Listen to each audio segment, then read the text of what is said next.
This live stream will be an introduction to Cypress, in which we will use Cypress to perform a very simple Google search.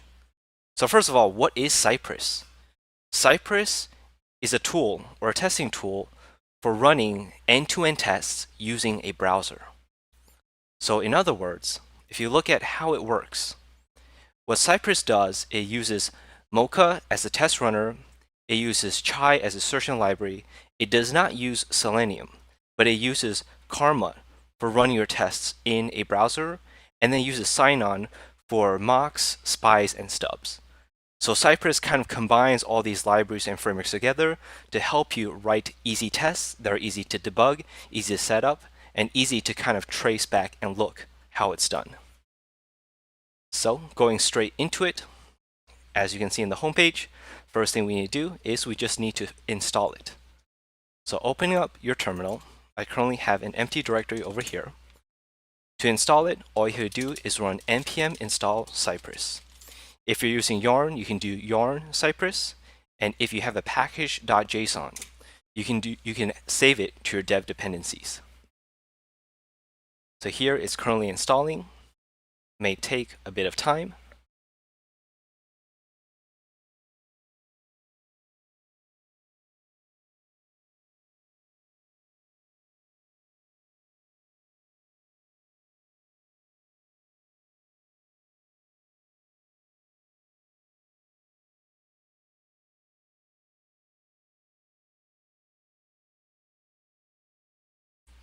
All right, we're 50% there.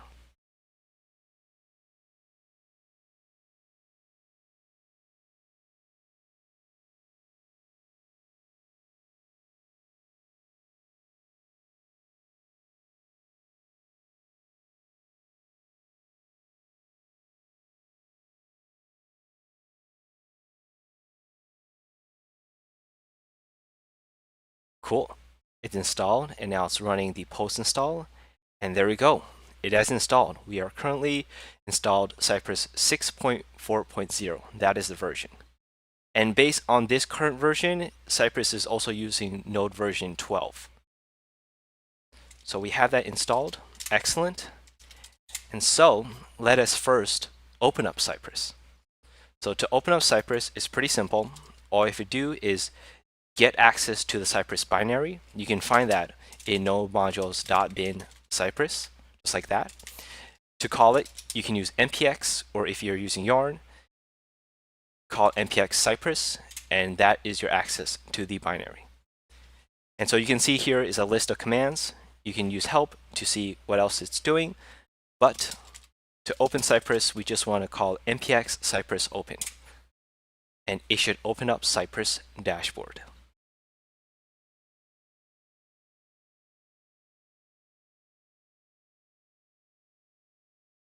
So it might take a bit time for it to open. And of course, if you aren't using npx, you can also create in package.json run script. So it's in the scripts field. Cool, and you can see now it has opened this little window. This window actually is Electron, so that's pretty cool. And here you have the to help you get started kind of view. And so they have some examples under Cypress/integration. Looking good. And so let me actually make this full screen so you can see it clear. The first thing you can do is you'll notice on the right, you can select the browsers. And you can see that Electron currently is the default browser that comes with Cypress, but you can also access Firefox or any other browsers you have installed. So like Edge, Safari, whatnot. And then let's first actually click the run to run all the examples, just to see what it's doing.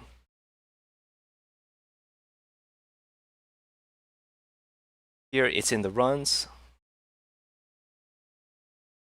I don't think you'll need to log into the dashboard. Let me try to run the test. Oh, my bad. All you do is click here, and you should be running the spec. Perfect. So let me just show you side by side how it looks like.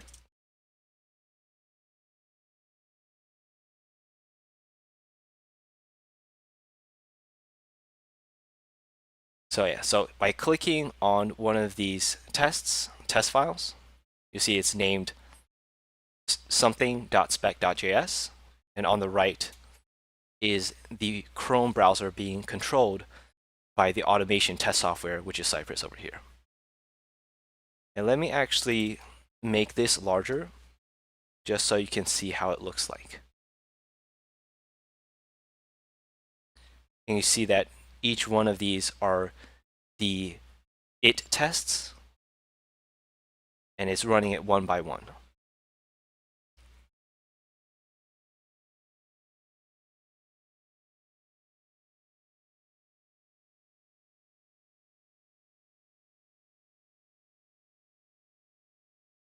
And you'll see over here, the time is also being counted, the time elapsed of the test. It's also always useful information to know how long a test executes. Because end-to-end tests, of course, on the testing pyramid is on the tip top. So end-to-end or E2E is the slowest and most expensive, but they're also crucial because it can catch tests that unit or integration tests may not be able to catch, like regressions on the browser. So having at least the minimum happy path end-to-end tests is crucial to ensure the quality control and confidence of the code of your application. Cool, so it has run these tests. And this actually, the test examples it runs is the kitchen sink example from Cypress itself. Of course, here we want to run our own tests.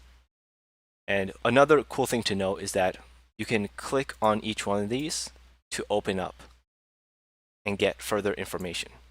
So going back to our terminal, you'll see that it also shows all the actions that have happened. But opening up a new terminal tab, if I look at it, we'll see that after installing Cypress and clicking Cypress Open, we have a Cypress JSON and Cypress directory. Inside Cypress directory, you'll see that we have these folders. And so we can create our own test inside of the integration directory. And let's call this test Google Search. Google Search.js, just like that. And for now, we won't actually do our Google search, but let us just write a simple test, should be true, just to see it execute the test, like we would write for a unit test, for example. So expect true to be true. And you can see that this syntax, the to be, is coming from Chai. So if you are used to, let's say, Jasmine or Jest, this syntax unfortunately won't work because the assertion library is using Chai. But this is pretty much the same thing in essence.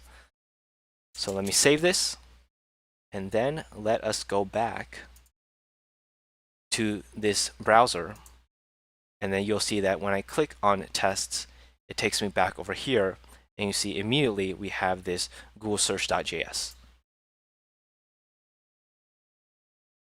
So if we click on it, you'll see on the right, it's opening up the Chrome browser for that test.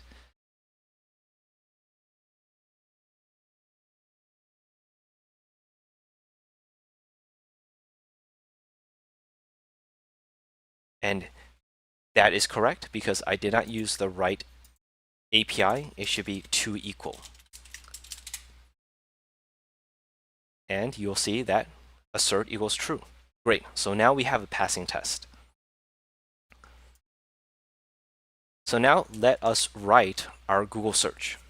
So first things first, we want to create a describe block. This is kind of the organizer of our test suite, and let's call it Google search, just like that. And then the first thing that we can do is in our it block inside of it, we want to open up the search page. So here, what we want to do is we want to use cy. So that is a global that cy provides. And then we want to use the .visit command and open up google.com. So let's see what happens when we do that.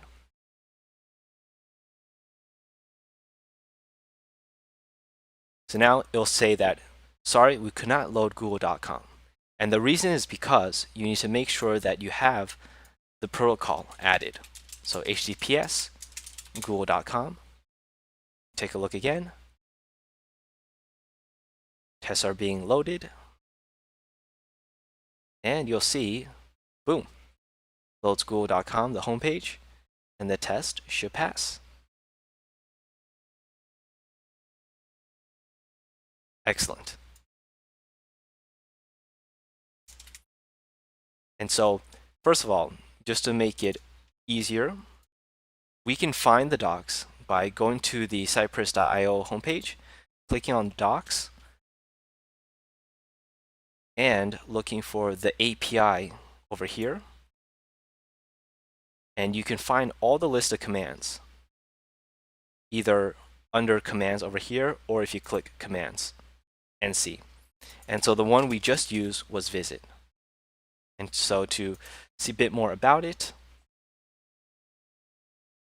it'll give you some documentation and information on how to use the syntax. And so the next thing we want to do is, now that we visited google.com, let's search for something. So how do we do that? To search for something, let me create a new it block. And let's say I want to search for, let's say, the term remarkablemark. And that is me. And so to search for it, first things first, we want to be able to get this input field, right? If we want to search for remarkablemark as a user, what I do is I see the input field, I click on it, and then I type remarkablemark, like that, right? And then hit enter or click Google search or whatnot. And so to get the input, there is this thing, the open selector, and we want to find the input. So that's another cool tool that Cypress provides, is that with the selector, we can try to click it and select it, and maybe this is the input we want to use. But seeing how the input class seems like a very uglified or mangled name, it doesn't feel that confident, or it might be a flaky class because it seems like it could change whenever Google builds their homepage. And so let us use the right click and inspect to see if we can find a better or hardened or more better or non-flaky selector to use. And so clicking on this inspect tool and then going over here, we can see that this is an input. So let's see if we use the cy.get input, it'll show that there are a few other inputs that show up. The input text field and the submit buttons for the search, and I'm feeling lucky. So we'll need to harden it a bit more. So not using this kind of uglify name since it seems flaky to use. So there is this name equals Q, and Q is probably question or query. So let us try to use that. So input name equals quote Q, closing the bracket. And you'll see that it only selects one. And under the hood, cy.get is using jQuery selector. So that's what it's using as a locator. If you want to use XPath, there is an additional library that you'll need to install and set up to use that. So now that we have the locator, we can go back to our terminal and then use cy.get and then paste in the selector. Just like that. And then once we get the input selector, now we want to be able to put in information. So what method or command do we use here? Let's look at the documentation, and it seems like there is something called a type right over here. So opening that up, it says type into a DOM element. So a correct usage example, cy.get input type hello world. Cool. So let us do that. So going back over here, dot type, and then we want to type remarkablemark. And let's look back in the browser. does a reload for us, auto reload. And it's running the test again from the beginning. See that loaded Google, and now, boom, it has typed remarkable mark. Sweet. So the next course of action that we can do is we can decide how we want to submit this. So if we want to submit, we could probably just do a form.submit, and that's actually pretty simple. All you do is find the form element, and there is actually a form element. So if I do a Command F here and do a form, well, let me actually go back to the input since it's easier like that, and then scroll up a bit, and then we should be able to find, boom, here. We have a form over here.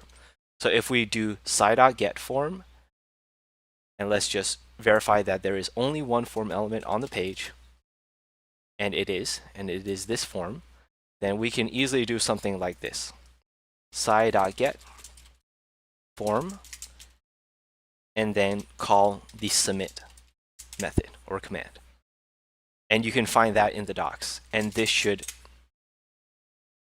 do what we expect.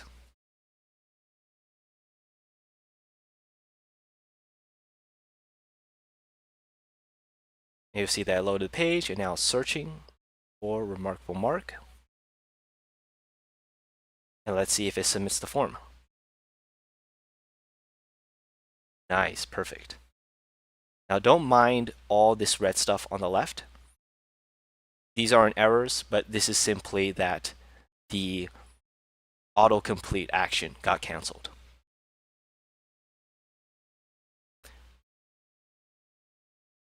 Now, form.submit works, but if we want to emulate the end-to-end test so it matches more of what the user does and less of what a machine does, what we can do instead is, instead of form.submit, we can submit the form by actually doing something like cy.get and then searching for the input field for the Google search. That could be one alternative, or another alternative is to actually pass in the enter key. So how do we do that? That is a good question. And so if we scroll down from the type command, we'll see that you can pass in the enter key or type it in using this sequence. So all you do is copy that, go back over here, and then paste it. And this should do the same thing as form submit or clicking the Google search submit input button. So going back over here, the tests are loading again.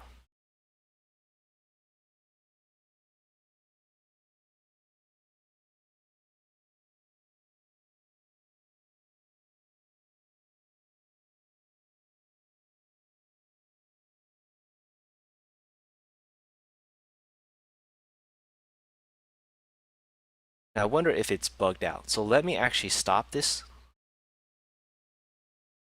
and then let me rerun it.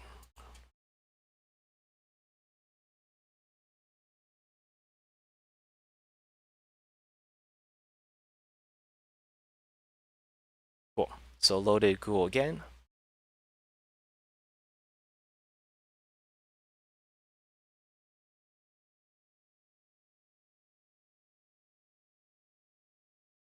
Interesting. Okay. So let me actually close this. Let me just restart the test. Seemed like it bugged out a little. And then going over, stopping this, and clicking this to open it again.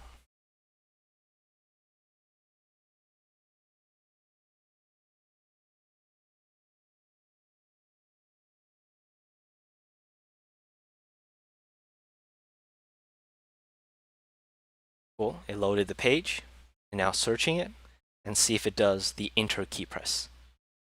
Sweet. And it did. And it shows our results. And then finally, let us try to get the first search result link.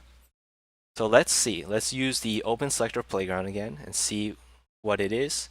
You can see it gives us a lot of these selector information, but it's all very mangled kind of attributes that probably will be very flaky and we don't want to trust. And so instead, let us use the inspect again. And then let us click the inspect and let's see if we can find something better to use. So here we can see that we have this link. We also have web results over here. So this is the first result. We have a class of G. G still feels a little flaky to me, so I wouldn't use it. But we have an anchor element here with an href. So that seems like we could use the anchor. But if we try to do a cy.get or cy.get for A, you'll see that it selects a lot of things and these tabs as well, and we don't want that. So let's see if we can narrow it even further. Let us see. So IDs are good to use if we can find them as well. I see we have a top nav, before nav.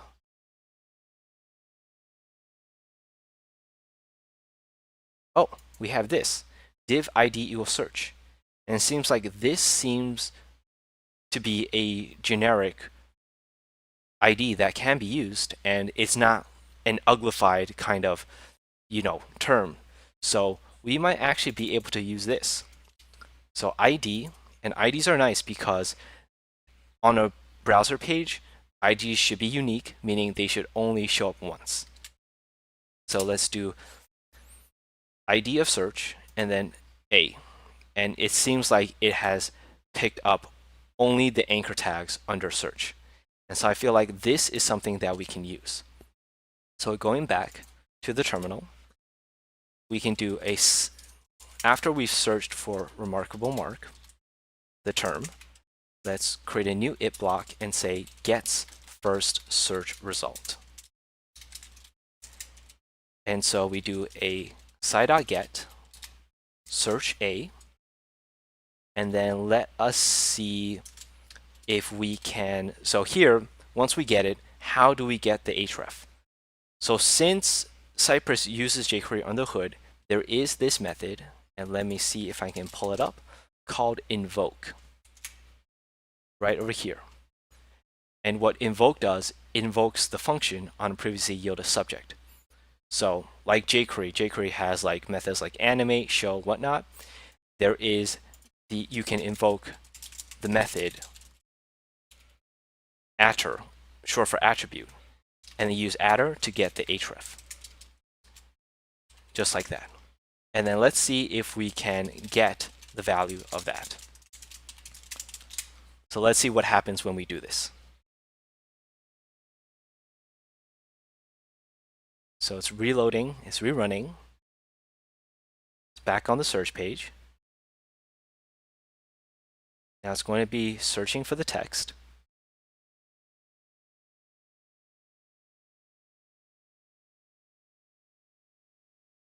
And now it's trying to get the first search result.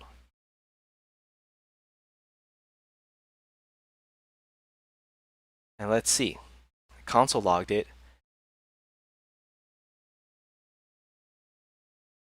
Okay, this isn't super helpful. So a few ways to debug it that can be helpful, which is you can use the debugger, and Cypress has its own debug method. But one thing that I want to call out is that this does not return the value. Why is that? It doesn't return the value because Cypress is asynchronous by nature, right? It's written using JavaScript. JavaScript has the event loop. And so as a result, to grab that value, you actually need to use the promise then to grab the href value. So let's fix that, save it, and see what happens.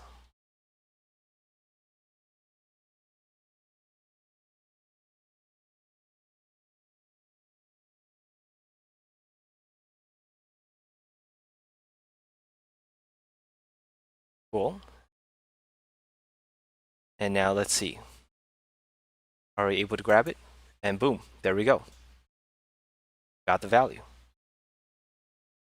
And so yeah, this pretty much went over and showed how to use Cypress to do a quick Google search and grab the first search result link. And this ends the live stream on a very basic introduction on Cypress. I definitely recommend reading the documentation a bit more and then seeing if you want to try it out in your project. Thank you for this. I'll see you in the next stream. Take care.